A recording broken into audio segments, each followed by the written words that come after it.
una iglesia sincera, pero alejada de la verdad. Y realmente hay mucha gente sincera, hermanos, pero no están en la verdad. Ok, aquí tenéis un mapa de nuevo para que nos vayamos situando.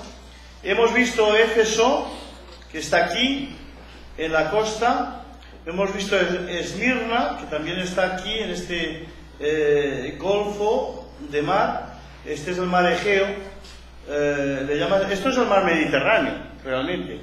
Pero depende de la zona, le llaman un mar, ¿ves? Este es el mar Mármara. Bueno, este es el mar Negro. Y este es el mar Mediterráneo, pero aquí en la zona entre Grecia y Turquía le llaman el mar Egeo. Aquí está Pérgamo. Vamos a ir a esta iglesia. ¿Ves? Una encima de la otra, más para arriba, sobre unos 70 kilómetros aproximadamente de una a otra. Y aquí, fijaros bien, aquí está Troya, pues estaba. El tiempo de Pablo era Troas, es decir, que Pablo estuvo aquí. Aquí estaba Constantinopla, que hoy se llama Estambul, que es la capital. Yo he llegado hasta aquí, hasta esta zona de aquí. Y he subido por aquí, viniendo por Grecia, por aquí, hasta aquí, y luego subí por aquí hasta Varna, que es una de las ciudades costeras con el Mar Negro de Bulgaria. Bulgaria está aquí arriba. ¿Ves esto? Bulgaria aquí, pero ocupa todo esto hasta aquí, hasta el Mar Negro. Y aquí está una ciudad que se llama Varna. Para que nos situemos dónde están las congregaciones. Entonces, la comunidad cristiana de Pérgamo es una comunidad formada por gente buena, que quiere ser sincera con Dios y que además se siente fuerte en las adversidades. Pero descuida un punto: la autenticidad de la doctrina según la palabra de Dios. No presta mucha atención a ello, admitiendo en su seno cualquier tipo de creencia. Y esto no lo podemos hacer. Es decir, si ayer hablábamos de Éfeso, que proclamaba muy buena doctrina, ¿no? Pero le faltaba el amor, también es malo que una iglesia tenga mucho amor, pero no tenga doctrina, no tenga la sana doctrina. Entonces eso es también un problema aquí. Cristo se presenta a esta iglesia en una actitud seria, porque están pasando cosas que no deben tolerarse. No debemos tolerar. Y vamos a ver qué aprendemos de Pérgamo que no debemos tolerar. Le reprocha el no haberse preocupado del mal que le aqueja. Hay que desarmar a los que quieren adulterar la verdad, y esto es urgente y importante. Y ahora en el siglo XXI, hermanos, como os decía ayer, vienen corrientes de apóstoles, de profetas, de ideas raras, que no sé de dónde salen, pero salen.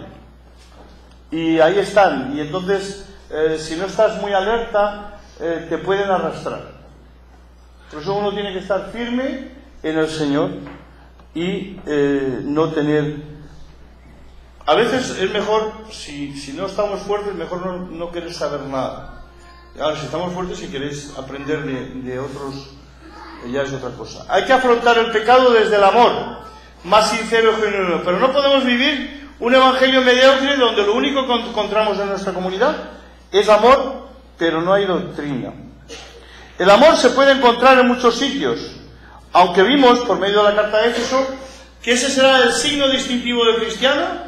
No podemos olvidar cuál es la razón de ser de la iglesia, y no es otra que reflejar la gloria de Dios aquí en la tierra, como una embajadora. Entonces vamos a ir a su historia. Se encuentra a 70 kilómetros al norte de Esmirna. Más o menos hay 65 o 70 kilómetros entre una iglesia y otra, más o menos. Es una de las ciudades más importantes del mundo antiguo desde el punto de vista religioso. Estamos hablando de Pérgamo.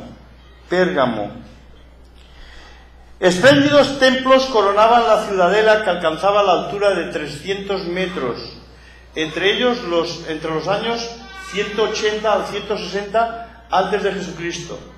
El rey Eumenio II había construido el imponente altar a Zeus. Fijaros, un altar a Zeus construido en mármol blanquísimo y adornado con el célebre friso de la derrota de los gigantes.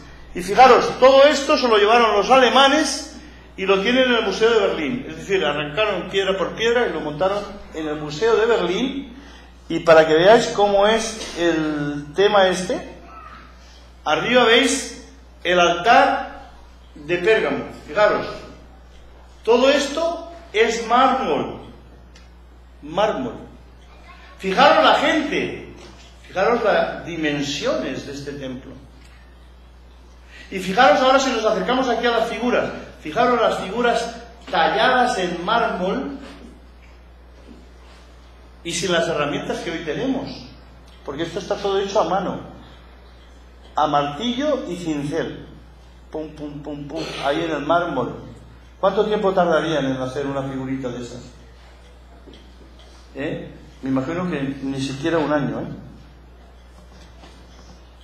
Ok, Eumenes II también quiso establecer en Pérgamo una biblioteca para superar a la biblioteca de su rival Ptolomeo en Alejandría. La biblioteca de Alejandría, qué lástima que la biblioteca tan hermosa y tan grande se quemó en un incendio. Y ahora se está recuperando por la UNESCO. Ahora está una nueva biblioteca en Alejandría y es muy bonita. Más tarde el emperador Antonio ofreció esta fabulosa biblioteca a Cleopatra de Egipto.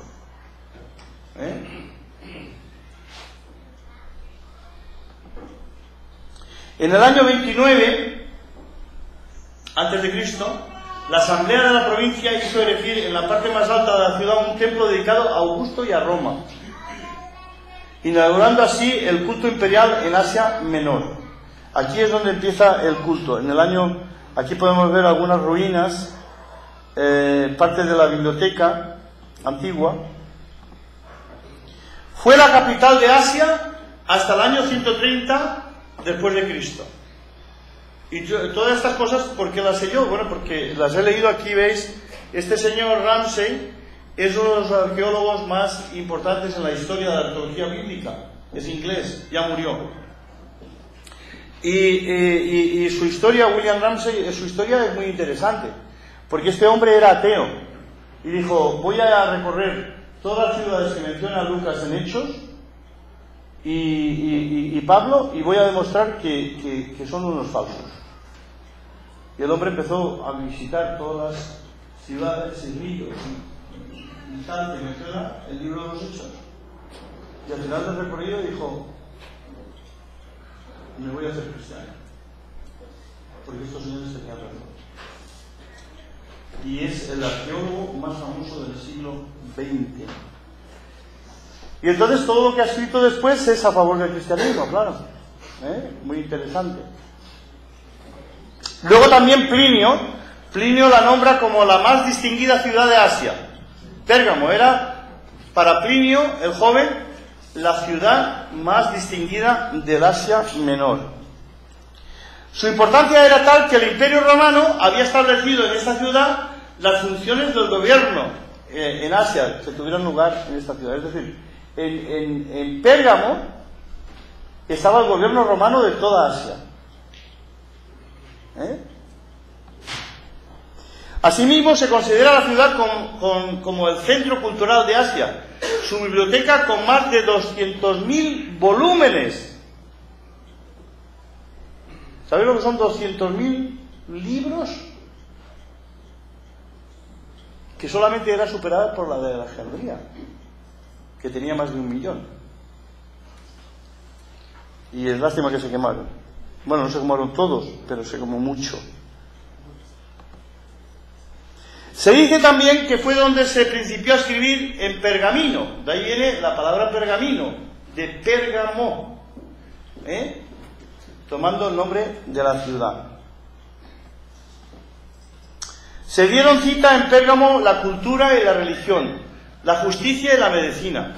Tenía un anfiteatro para 60.000 localidades, el más grande.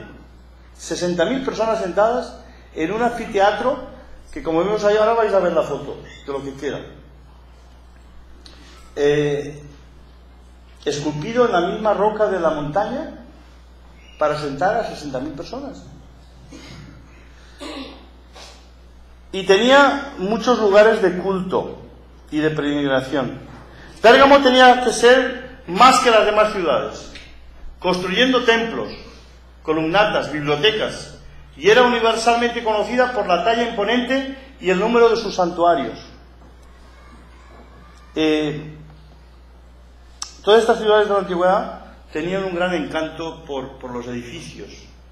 Se ponía a mirar el templo de Atenea, diosa de la sabiduría, el templo de Baco, dios de las festividades, y sobre todo el templo de Esculapio, el dios serpiente de la salud, que hizo de Pérgamo el lugar de encuentro de muchos peregrinos que iban en busca de la curación, por el dios Esculapio. Bueno, hoy en día, ¿cuánta gente no va a...? A mí me hace mucha gracia, ¿no? Eso cuando voy por las carreteras de Estados Unidos y veo, hay una casita y una mano. Dice, párese y le decimos el futuro y su destino por $20. ¿Cuánta gente va a esos sitios? Cientos. ¿Cuánta gente está mirando el horóscopo todos los días? Vienen los periódicos, en las revistas, en todos los sitios. A ver, yo soy Leo, yo soy León. Y entonces, a veces me da por mirarlo, ¿no? A ver qué dice. No acierta ni una. Pero viven de eso. Pero hay gente que se lo cree, hermanos. Hay gente que se lo cree. Entonces, fijaros, al anfiteatro, lo que queda. ¿Veis? Y esto la gente ahí andando. Esto estaba todo, porque pasa que al pasar de tantos cientos de años, pero el anfiteatro, 60.000 localidades. El templo de Atenea. Atenea, la diosa de Atenas. Por eso es... Bueno, ahora vamos a ir al análisis textual, pero fijaros, en Atenas todavía se conservan templos de la antigüedad. Está el templo al dios Teseo. Y ese templo, hecho de mármol, se construyó en el año 450 a.C. y todavía está en pie intacto. El Partenón también se construyó sobre el 400 a.C., pero solamente quedan las columnas principales. Muchas cosas han desaparecido, pero es el templo pues más atractivo de Grecia. Y allí habían muchos templos. Los griegos construían templos a todos sus dioses, y además construían templos a dioses no conocidos, porque ellos tenían miedo de los dioses. Decían, vamos a hacer un templo, no sé que haya un dios por ahí que nosotros no conocemos, y nos vendía todas sus maldades, ¿no? Entonces construía al templo no conocido. Y claro, cuando llega allí, yo creo que esto es un paréntesis, ¿no? Para que veáis la psicología de Pablo. Cuando Pablo llega a Atenas, pues yo creo que el hombre estuvo visitando la ciudad por unos 8 o 10 días. Y fijaros el carácter griego, que todavía hasta el día de hoy, ¿eh? Yo he visitado Grecia 3 veces. Y en Atenas tenemos 3 iglesias de Cristo. Y tenemos una en Tesalónica, interesante. Y yo iba con un amigo mío, griego, que estudió conmigo en los Estados Unidos, y qué interesante que me iba presentando a la gente, y cuando nada más conocerme me decían, oye, ¿de dónde vienes? Yo de España.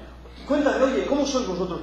¿Qué es lo que si tal, que si cual? Es decir, tienen un ansia por saber, ¿no? Y allí, en aquel tiempo, tenían una plataforma donde la gente se subía a hablar. Entonces, después de 8 o 10 días que Pablo estuviese por allí andando, le dijeron, oye, tú que vienes de otros lugares, cuéntanos, súbete aquí, explícanos, ¿de dónde vienes? ¿Qué es lo que crees? Y fijaros la psicología de Pablo, ¿no? Le dice, hermanos, o amigos, o no, les dice atenienses, ¿verdad? Atenienses, veo que sois muy religiosos. He visitado y tenéis templos. Dice, además tenéis un templo al Dios no conocido.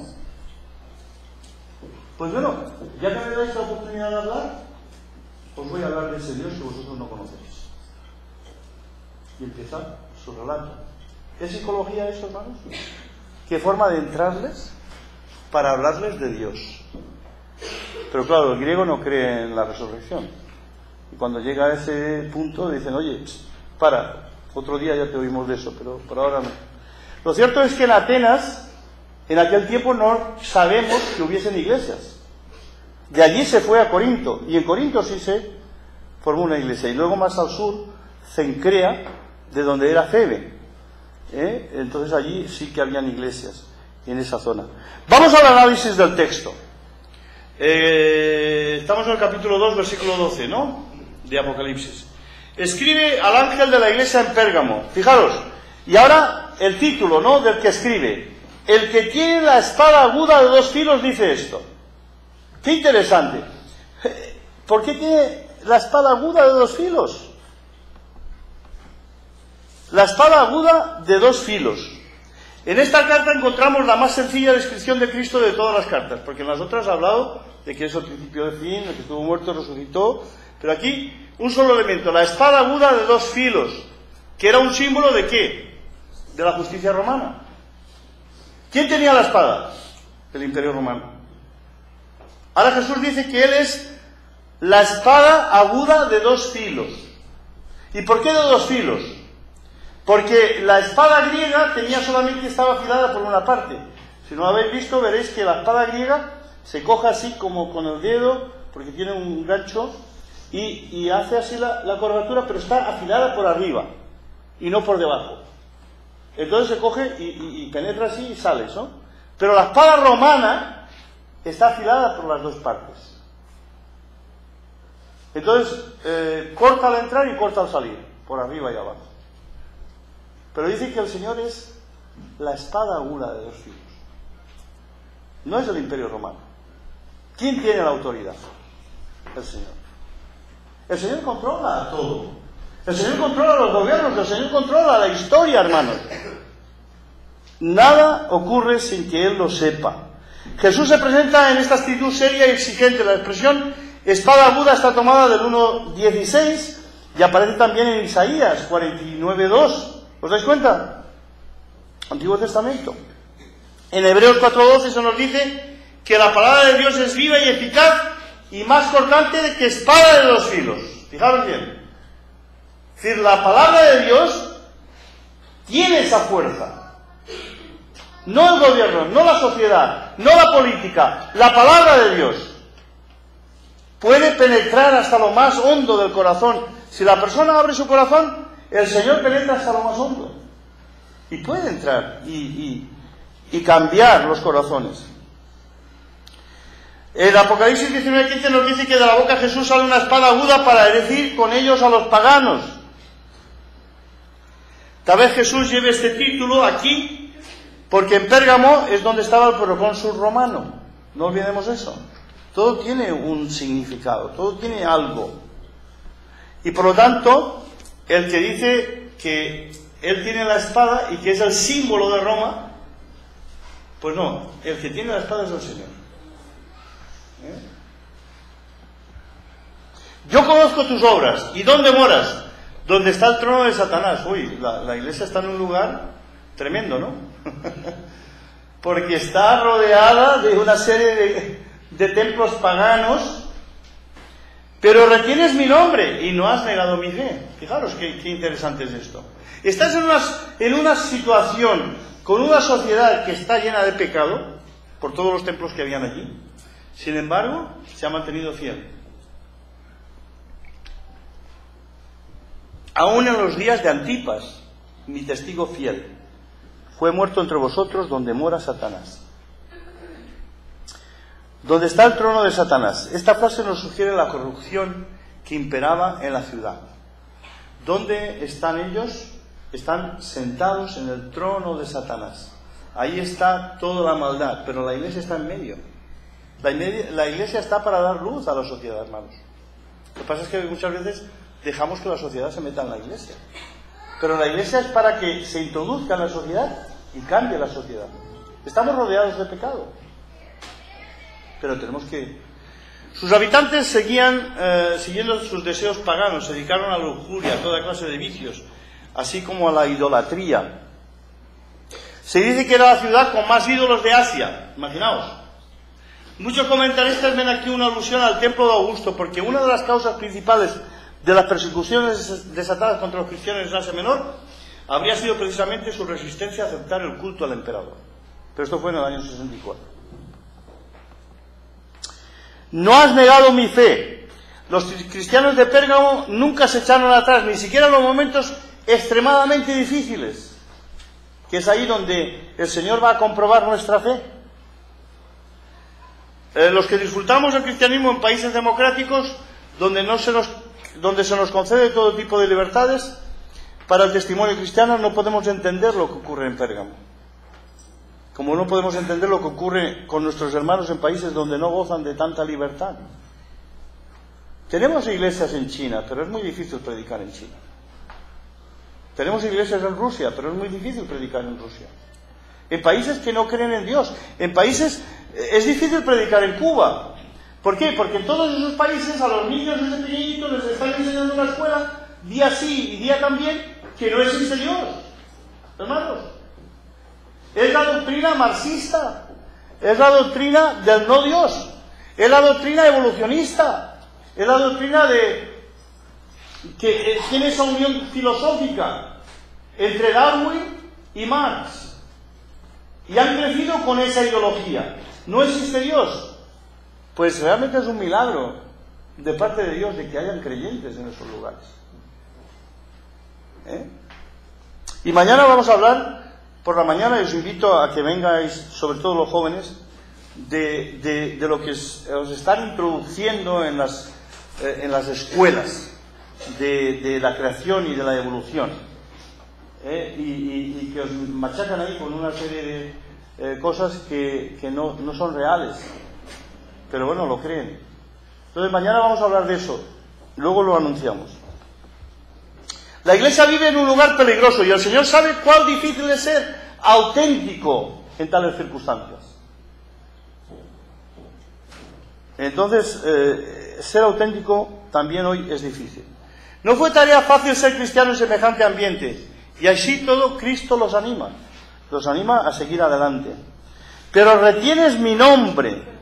Significa que la iglesia no había renunciado a la persona de Jesús, a pesar de estar bajo la presión de la idolatría.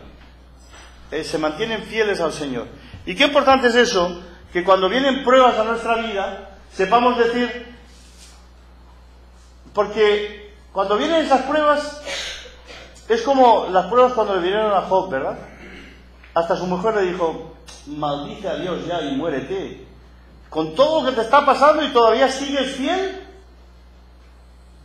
¿Y cuántos no nos dicen eso? También hoy. Pero lo importante es ser fiel en ese momento. Para ellos Jesús sigue siendo su Señor y Maestro. Y la fidelidad al nombre de Jesús era todo un desafío al culto al emperador. Porque todas las ciudades tenían una esfinge del emperador. Primero de Nerón, luego de Domiciano, porque aunque tenían también de Vespasiano y de Tito, estos dos emperadores no persiguieron a los cristianos. Pero de todos los demás, y el que no se arrodillaba delante del emperador, de la esfinge, y decía que el emperador era Dios, era llevado al circo, a la muerte. Antipas, fijaros, este hombre es la única vez que se menciona en el Nuevo Testamento, y no tenemos referencia de él, excepto una pequeña referencia que se ha encontrado en una inscripción del siglo III, donde aparece su nombre, y Tertuliano, que también lo menciona en sus escritos. Pero bueno, lo que le interesa de esta persona es que cuando llegaron las pruebas, esta persona escribió su nombre con sangre en la historia. Fijaros, el Señor lo menciona aquí especialmente. Antipas, que ha muerto por causa de mi nombre. Y a veces, ¿cuántos cristianos morirán o habrán muerto por causa del nombre del Señor? Y no importa sus nombres. No importa quiénes eran, sino lo que fueran en realidad. Fieles al Señor. Con este hecho real acaecido, Juan nos pone sobre aviso de uno de los constantes mensajes. No puede haber acuerdo posible entre un Estado político y un cristiano auténtico. Yo creo que cuando se quiso mezclar la política y la religión, cuando la conversión de Constantino en el 325, fue el primer paso para la destrucción de la Iglesia. El primero. Luego se pusieron otros. Pero la conversión de Constantino fue el principio del fin de la sana doctrina y de la Iglesia verdadera. Ahí empezó. Sin embargo, hoy la Iglesia se preocupa demasiadas veces de alcanzar derechos del Estado. En España, en los últimos años, estábamos luchando para que nos dieran los mismos derechos que tenían los sacerdotes, ¿no? De poder ir a la cárcel y de poder ir al hospital a las 2 de la mañana, si era necesario, para visitar a un enfermo. Y lo hemos conseguido.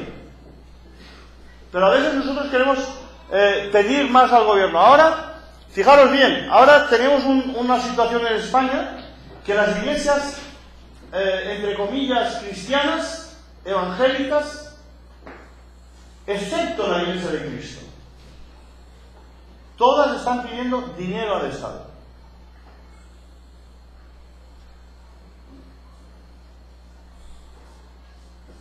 Si tú te sometes a ese plan, porque el Estado está entregando más de 23.000 millones, hermanos, que se dice muy pronto, a la Iglesia Católica, todos los años. Y no importa el gobierno que sea, hemos tenido socialista, hemos tenido de centro, lo tenemos ahora de derechas. Todos se someten a la Iglesia Católica. Yo creía que cuando llegaron los socialistas, bueno, les van a quitar este privilegio. No, señor. Porque la Iglesia Católica, hermanos, tiene mucha fuerza. Y vosotros estáis en un país católico. Más o menos. ¿No? Entonces, eso. Si el gobierno te da algo, te va a pedir algo. Y eso es lo que está pasando. El seguimiento a Jesús implica asumir los valores contenidos en su revelación, la palabra de Dios en general, y suelen estar en posición a los valores que promulga cualquier estado político. Dice, pero tengo unas pocas cosas contra ti, que tienes ahí a los que tienen la doctrina de Balaam, que enseñaba a Balac a poner tropiezo ante los hijos de Israel, a comer de cosas sacrificadas a los ídolos y a cometer fornicación. Fijaros, aquí hay una queja porque la Iglesia está haciendo algo que no debe hacer. Pero fijaros bien lo que dice. La Iglesia no puede aceptar que vengan personas de fuera con enseñanzas contrarias a la doctrina de Cristo. La Iglesia se tiene que manifestar en contra de eso. Todavía menos puede tolerar que esas falsas enseñanzas se den y se permitan dentro de la Iglesia. Por eso me es difícil, ahora ya no, porque no estoy predicando en ninguna iglesia. Pero cuando yo estaba predicando el Evangelio me era difícil dejar el púlpito a una persona que yo no conocía. Porque algunos que lo han hecho se han llevado un chasco. Porque viene de la Iglesia de Cristo. Sí, pero hay muchos que se llaman así y no son del Señor. En Madrid hay una iglesia en la calle principal que dice Iglesia de Cristo. Y muchos turistas que vienen americanos y quieren visitar la iglesia de Madrid se confunden y van a esa iglesia porque dice Iglesia de Cristo y está en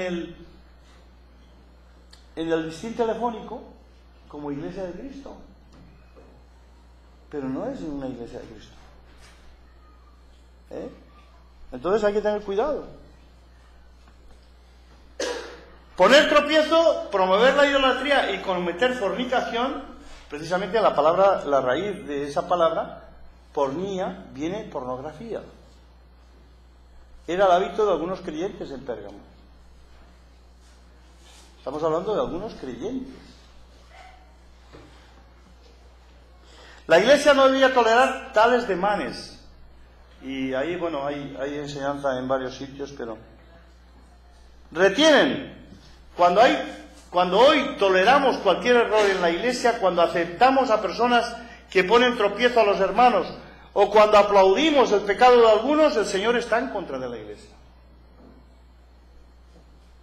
Porque no podemos permitir eso. Nuestro trabajo debe ir encaminado a preservar la pureza de la Iglesia en doctrina y práctica. No basta con ser fiel hacia afuera, hay que serlo también hacia adentro y no claudicar. Balaam. Bueno, leer el contexto, si podéis leerlo luego, están las notas de Números. ¿Y qué quería Balaam? Inducir a los israelitas a través de Balac, mezclarse con otros pueblos, sobre todo con sus ritos religiosos, consistentes en comer carne en grandes fiestas dedicadas a los ídolos, y después seguir la fiesta cometiendo actos impíos en orgías sexuales. Eso era en el Antiguo y ahora en el Nuevo, aquí en esta iglesia. ¿Por qué? Porque hay templos, y esos templos, como ayer hablamos de Éfeso, de la diosa Diana, había 1000 prostitutas en ese templo. La gente iba a adorar, pero también a fornicar. Entonces, esto era muy fuerte. Y la comida y bebida ante el ídolo era preámbulo a la fornicación. No es por la comida, porque hay que ver luego lo que Pablo dice también en otro lugar. Cualquier comida podemos hacerla dando gracias a Dios, aunque haya sido sacrificada a un ídolo, porque el ídolo no es importante. Lo malo es estar allí en esa fiesta y seguir lo que sigue, ¿no? Seguir con lo otro. Y también tienes a los que retienen la doctrina de los nicolaitas, que yo aborrezco. Y ayer ya hablamos de la doctrina, ¿verdad? Lo explicamos, Nicolás. Como en la iglesia de Éfeso también en Pérgamo hay. En la carta el término nicolaitas viene asociado al término Balaam. Pérgamo no tiene el mismo comportamiento con los nicolaitas que tienen los cristianos de Éfeso. En Éfeso detestan su manera de proceder y son felicitados por el Señor. En Pérgamo los detestan, no los detestan, mejor dicho. Antes bien, son condescendientes con ellos. Por lo tanto, existe un serio peligro interno, porque los nicolaitas, que era una secta gnóstica, pues decían eso. ¿Qué decía la secta gnóstica? El cuerpo es malo, no es del Señor.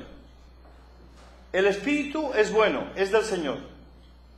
Pero como el cuerpo es malo y no es del Señor, no importa lo que le pasa al cuerpo. Entonces, como la canción aquella tan famosa, dale alegría a tu cuerpo, Macarena. Macarena, ¿verdad? ¿Os acordáis de esa canción? Bueno, no quiere decir eso, El darle al cuerpo, pues eso, alegría del baile, de la juerga. Entonces, es esa situación, ¿no? Que el cuerpo no es importante, pues bueno, puedes unirte a otra mujer, puedes unirte a una prostituta, porque al fin y al cabo el cuerpo no es importante. Lo importante es el espíritu. Pero como os decía ayer, el ser humano está formado de espíritu, alma y cuerpo. Y esos tres elementos forman a la persona. Y si cualquier parte de esa persona comete un acto fuera de lo que manda la palabra de Dios, es pecado. Y por lo tanto afecta. Pero esa era precisamente bueno, el gnosticismo tenía varias escuelas, ¿no? Aquí no vamos a entrar, pero cada escuela tenía una forma de pensar, pero todas eran negativas. Pablo nos dirá: no podéis beber la copa del Señor y la copa de los demonios. No podéis participar de la mesa del Señor y de la mesa de los demonios. ¿Qué es lo que está diciendo? Nosotros no podemos estar de una parte con el Señor siendo creyentes y de otra viviendo la vida del mundo. No podemos tener una careta, y ahora viene el carnaval, ¿no? O ya estamos en el carnaval, o no. El Halloween ese. viene el Halloween, entonces ahí vienen las caretas y los vestidos, ¿no? Para que te vistas diferente y seas otra persona, o al menos aparentes ser otra persona. Pero no podemos ser, si somos del Señor, no podemos andar en cosas que son del diablo, hermano. Esto, si no lo tenemos claro, tendremos un problema en nuestra vida. Tenemos que saber dónde estamos y rechazar las tentaciones que nos vienen, y a todos nos vienen, porque al Señor Jesús también le vinieron las tentaciones. Al Señor Jesús le vinieron las tentaciones de las mujeres también. Él fue tentado como nosotros en todo, pero sin pecado, hermanos. Entonces la tentación está ahí, pero ¿qué vas a hacer? Pues tienes que pedir que el Espíritu Santo te dé el poder para superar la tentación. Y ser consecuente con la fe que Dios te ha dado. Por tanto, arrepiéntete, pues si no, vendré a ti y pelearé contra ellos con la espada de mi boca. ¿Cuál es la palabra clave de estas iglesias? El arrepentimiento. En todas se menciona. Arrepiéntete. Menos en la anterior que hemos visto porque no tenía nada de arrepentirse. Arrepiéntete. Literalmente cambia de mente, cambia de forma de pensar. Un cambio en nuestros pensamientos nos llevará a un cambio de vida, hermanos. Todo está aquí en la cabeza. Por eso hay que tener pensamientos positivos, cosas que cambien nuestra forma de pensar, sacar de nosotros lo negativo, los hábitos malos y poner hábitos buenos. Yo sé que eso lo puedo decir en 2 palabras, pero eso es difícil, ¿eh? Os lo digo que es difícil y no es tan fácil como creemos, pero tenemos que luchar, tenemos que trabajar. Cristo exige un cambio radical en esa postura intransigente. La iglesia de Pérgamo en su totalidad está llamada a tomar conciencia de esa realidad y arrepentirse de su condescendencia, de tolerar a la gente que no debe tolerar. Vendré a ti pronto, literalmente estoy viniendo a ti de inmediato. Pero recordemos que estas 2 palabras que se repiten, venir pronto y de inmediato, no está hablando, debía tratarse de gente entregada a especulaciones judeonósticas, como aquellas que Pablo ya había hablado en Colosenses y a los Efesios. Pero lo que os quería decir de estas palabras, que no está hablando de la segunda venida, está hablando de una venida inmediata hacia esa iglesia y va a poner orden. Cristo exige a la iglesia que no tolere por más tiempo ese desorden. De lo contrario, vendrá pronto en persona con la fuerza irresistible de la palabra de Dios. Los arrojará de la iglesia y los entregará a la condenación. La iglesia hoy tiene que buscar la fidelidad al mensaje de la Biblia. Y demasiadas veces las tradiciones de los hombres se cuelan en nuestra fe, convirtiéndose en tropiezo para el crecimiento de nuestra relación con Dios. Y hermanos, nosotros también tenemos tradiciones que tenemos que romper. Y tenemos que ver de ir a la Biblia y seguir el mensaje de la Biblia. Es muy importante que todo aquello que no tenga que ver con la doctrina, que son temas de opinión, no los hagamos una tradición. Por ejemplo, el otro día me hablaba un hermano, un americano. Yo voy a Cuba normalmente con 2 americanos y yo, somos 3 profesores. Y resulta que este americano, se llama Alan McCarthy, dice, resulta que hemos cambiado la mesa de la cena del Señor, eso entre los americanos, porque era una mesa muy grande, era una mesa muy antigua, y entonces hemos puesto una mesa más moderna y más pequeña. ¿Te quieres creer, Enrique? Me dice que los hermanos dicen, ay, añoramos la mesa, la otra mesa. ¿A qué venimos el domingo? ¿A ver la mesa o a tomar la comunión? Estamos perdiendo el horizonte, hermanos. Acostumbramos a la gente que empezamos el culto con una oración o con 3 himnos y una oración y luego viene la Santa Cena, y luego viene la colecta, y luego viene el mensaje. Hermanos, hacer la prueba, y cambiar el orden. Veréis lo que pasa. Os van a decir, oye, así no es el culto. Pero es que tenemos una regla del culto, o lo hacemos nosotros, tradición. Yo en Madrid, cuando estaba predicando en Madrid, estuve 20 años en la iglesia de Madrid, cada 6 meses cambiaba el orden del culto, para que la gente no se acostumbrara. Podemos tomar la Santa Cena nada más empezar, o podemos tomar la Santa Cena después del sermón. Pero a veces, como lo hacemos tan seguido y siempre así, viene un anciano y dice, no, así no se hace el culto. ¿Cómo? A ver, ¿cómo? Dígame usted cómo lo tengo que hacer.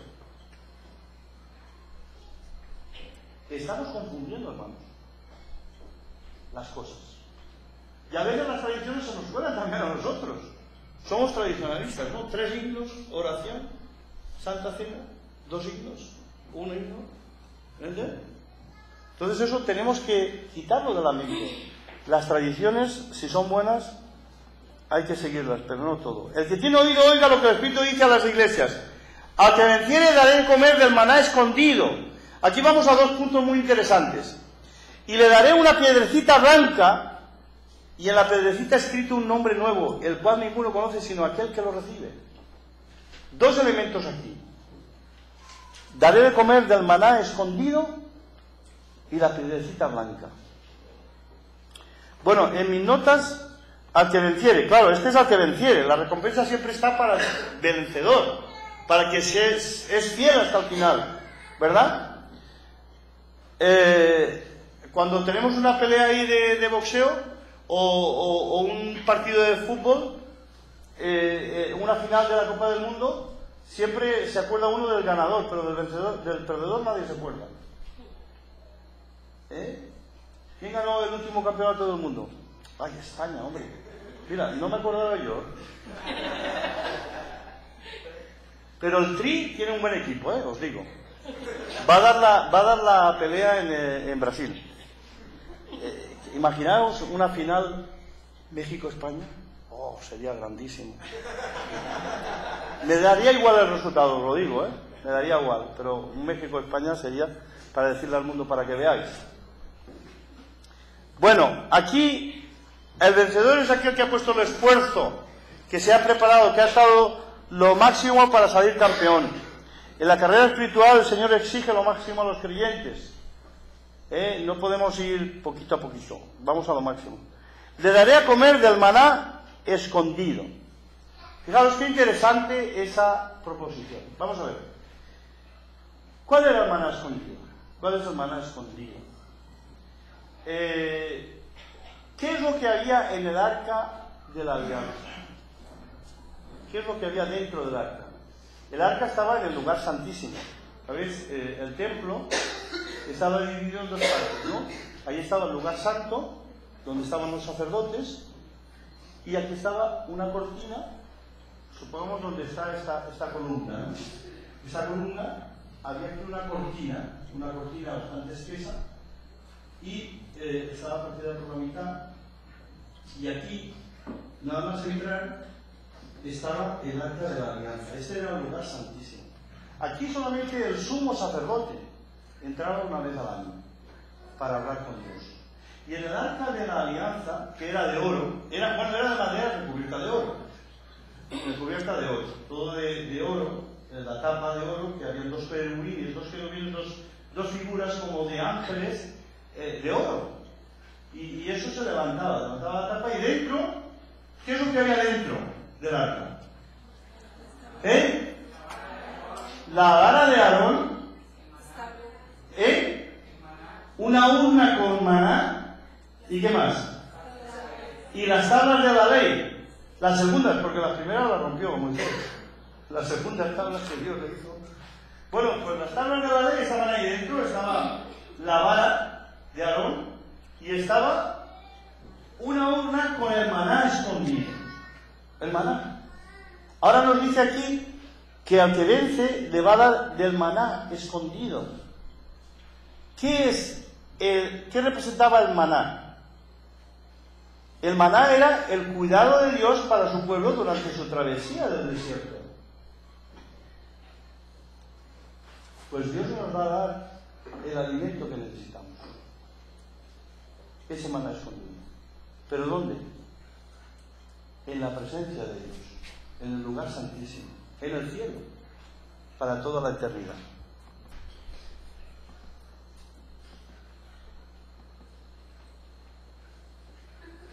Lo hemos estado hablando. Ahora, la piedrecita blanca. Aquí, fijaros que claro, yo pongo aquí varias cosas de lo que representa la piedrecita blanca y algunas de ellas no las vas a encontrar en ningún comentario. Porque a veces yo encuentro algo cuando una frase, por ejemplo, el tema de que Nerón puso un decreto contra todos los cristianos. Eso no lo menciona nadie. Porque está en una frase de un libro, por eso hay que leer mucho para encontrar aquello que vale la pena y que no ha descubierto nadie, y ponerlo ahí. Entonces, lo de la piedrecita blanca. ¿Para qué se daba la piedrecita blanca? Fijaros bien, le dice, le daré una piedrecita blanca.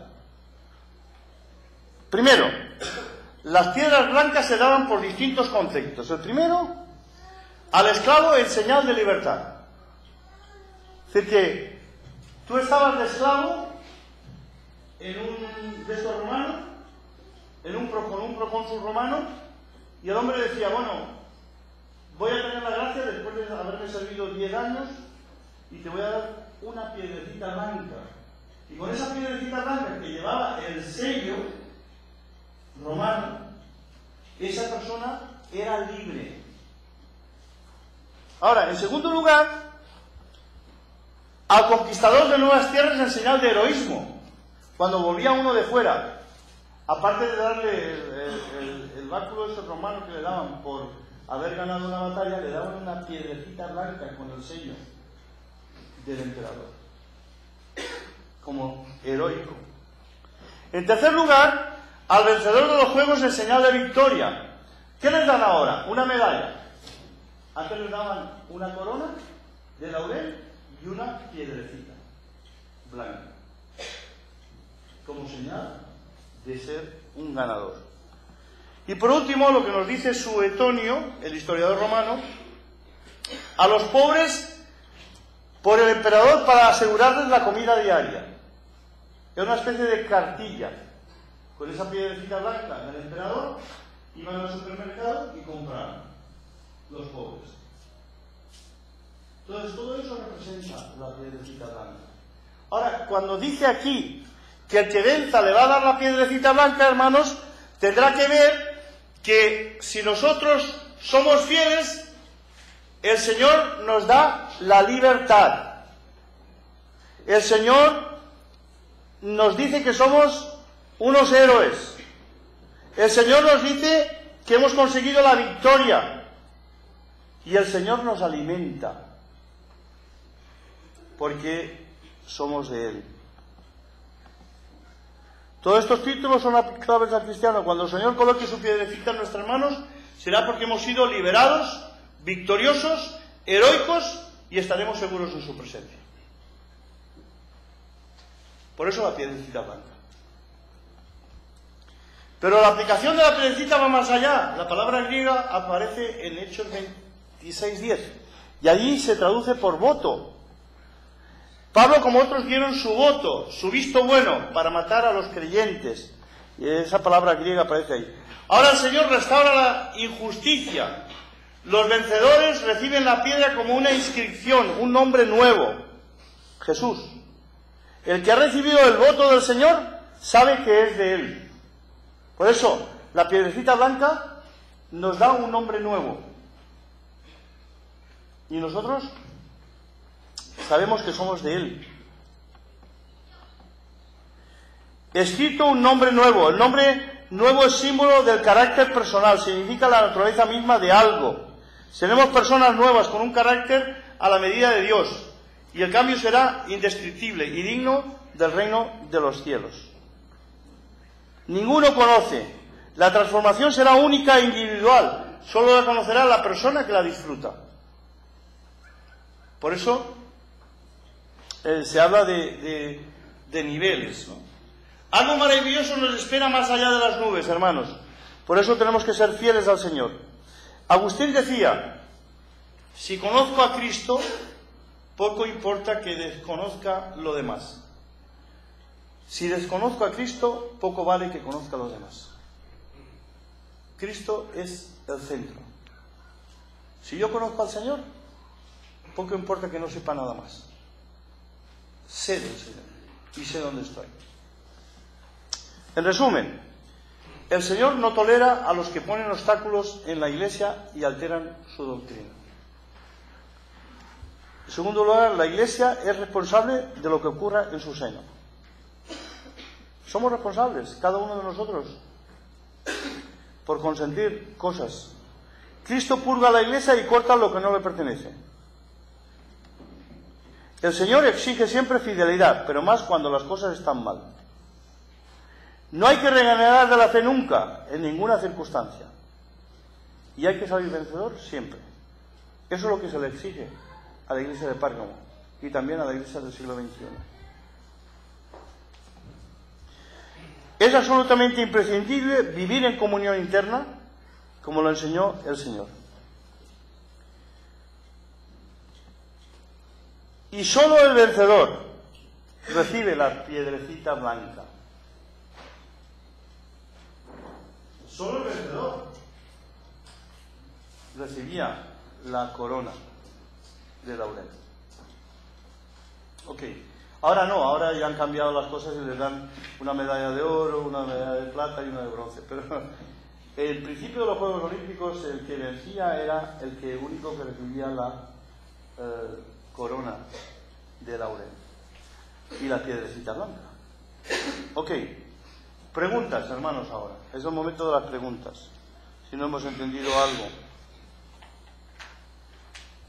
O si queremos saber algo más.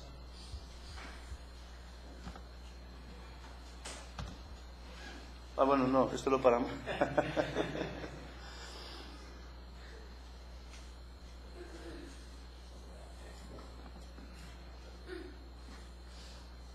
A ver cómo lo quito. ¿Qué hago? Lo dejo ahí, ¿no? Es una bonita familia. A ver, hermano. A ver, voy con usted. La pregunta es, ahorita que acabo de hablar del maná, en el tiempo de los israelitas, cuando vieron el desierto, ¿qué fue que le dieron primero? ¿El maná o los codornices? No el maná. El maná era un alimento que venía de Dios, que hacía que estuviese por la mañana.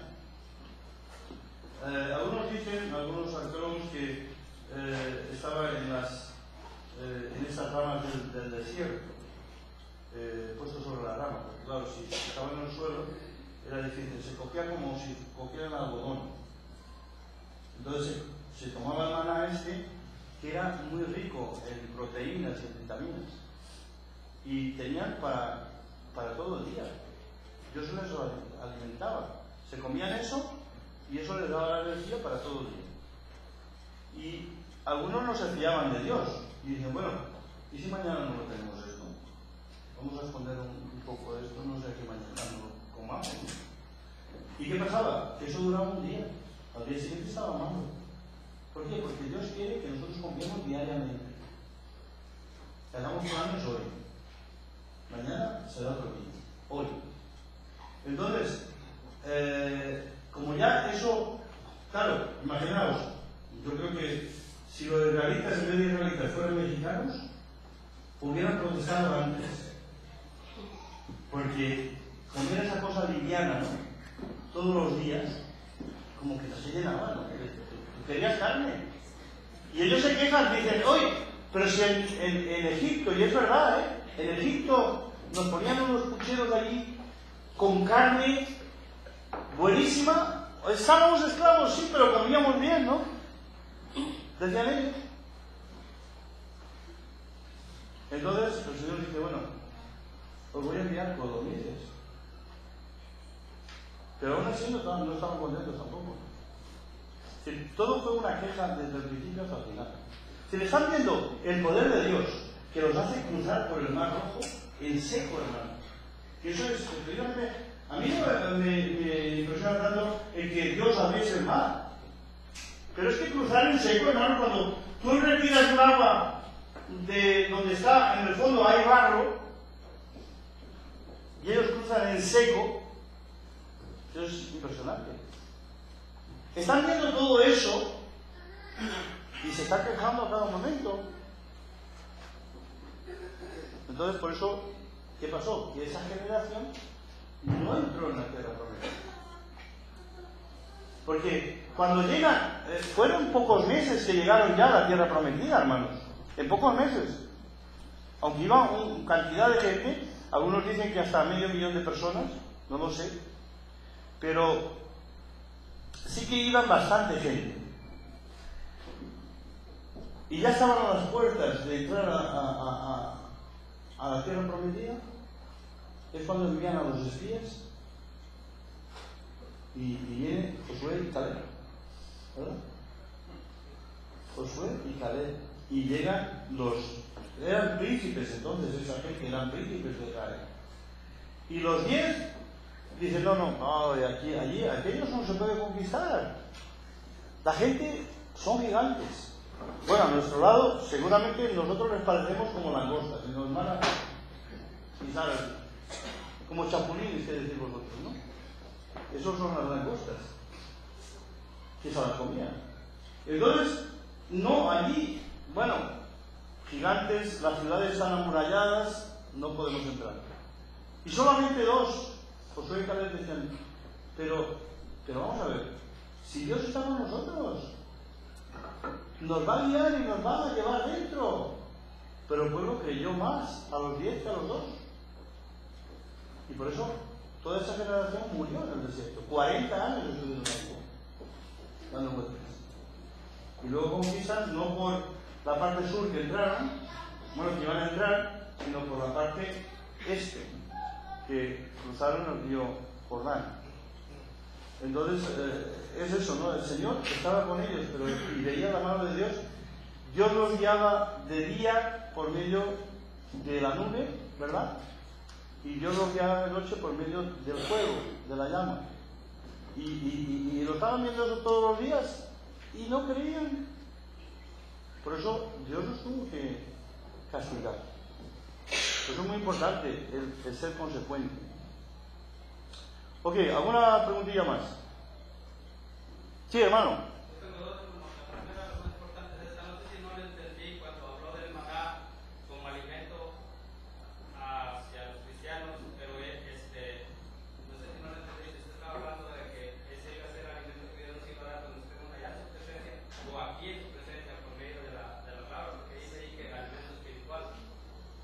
Sí, es un alimento, ¿no? Es decir, está simbolizando que Dios nos alimenta, nos da lo que necesitamos. No es que vayamos a comer maná, ni aquí ni allá. No, pero habla de la palabra de Dios como alimento espiritual. Ahí es la aplicación o es alimento literal. No, es que Él nos va a alimentar, no necesariamente la palabra de Dios. La palabra de Dios la necesitamos aquí, ahora. Pero cuando estemos con Él será diferente. Claro. Bueno, hay que ser fieles, ¿no, hermano? La otra, hermano, es que he oído varios predicadores expresarse en cuanto a la predicación del apóstol Pablo en Éfeso, me parece, cuando está hablando al Dios no conocido, que fue el sermón más malo o la peor predicación del apóstol. ¿Usted qué dice al respecto? Bueno, es como decimos, ¿no? Contra gustos no hay nada escrito, como dicen en España. No sé, aquí sí. Yo bendigo a esos hermanos, no hay problema. Seguimos siendo hermanos. Exactamente, pero que ellos difieran de mí, no pasa nada. Que ellos piensen que es el peor sermón, cuando yo creo que es uno de los mejores sermones de Pablo, porque les entra con una psicología. Vamos a ver, ¿cómo les iba a hablar de ese Dios? Si no les dice que, bueno, Veo que sois religiosos. Bueno, pues si sois religiosos, escuchadme. Yo os voy a hablar de ese Dios que vosotros habéis hecho un templo y no conocéis. Pero yo sí conozco. Y entonces empieza el sermón. ¿Y por qué es malo el sermón? Bueno, es el pensamiento de cada persona, como dijo, pero es que ahorita viendo al principio de ayer, cuando habla, dice, tu espíritu se nacía por ver a toda la gente llegada a la idolatría, o sea, ese día ese, como si era oráculo, no sé qué, pero por ver tanta idolatría en lugar de... Bueno, claro, él vio todos los templos y dijo, bueno, esto es tremendo, ¿no? Pero cuando le invitaron a hablar, hizo un sermón tremendo. De malo no me parece nada. Ahora, si a estos hermanos le parece malo, pues bueno, no pasa nada. Son mis hermanos. ¿Alguna preguntilla más? ¿No hay más preguntas? Pues nada, gracias por vuestra atención. Mañana por la mañana os invito. No tendréis otra oportunidad de ver esto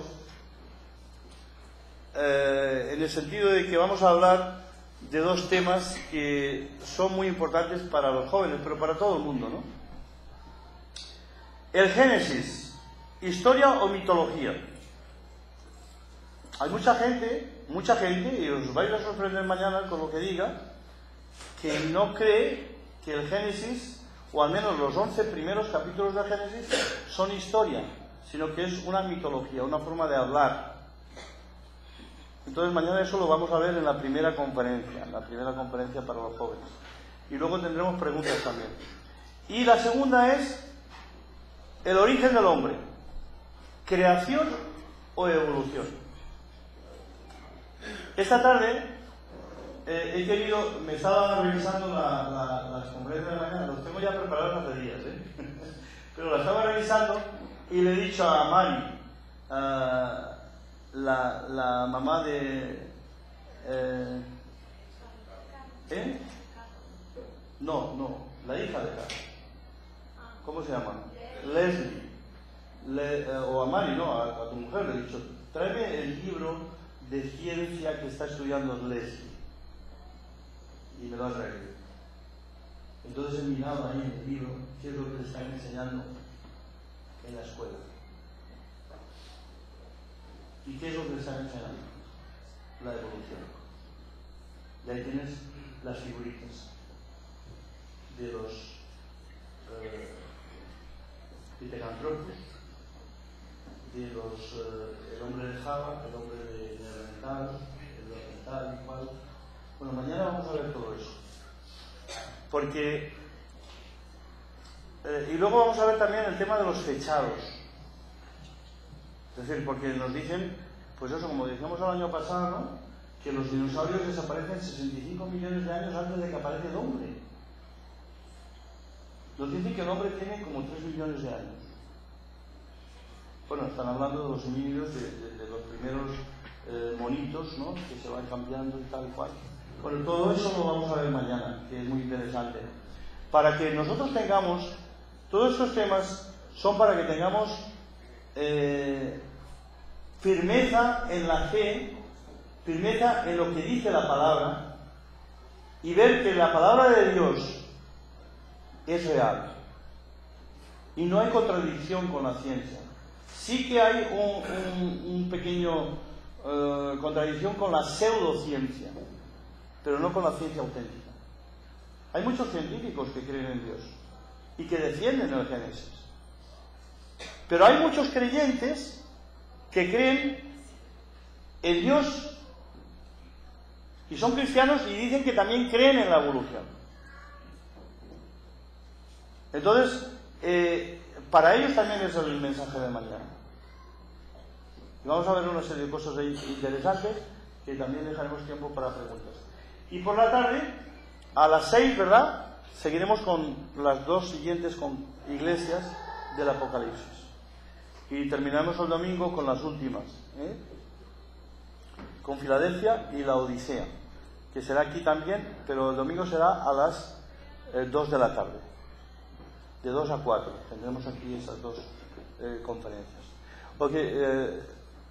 Os dejo, gracias de nuevo por vuestra atención y ahora el hermano termina.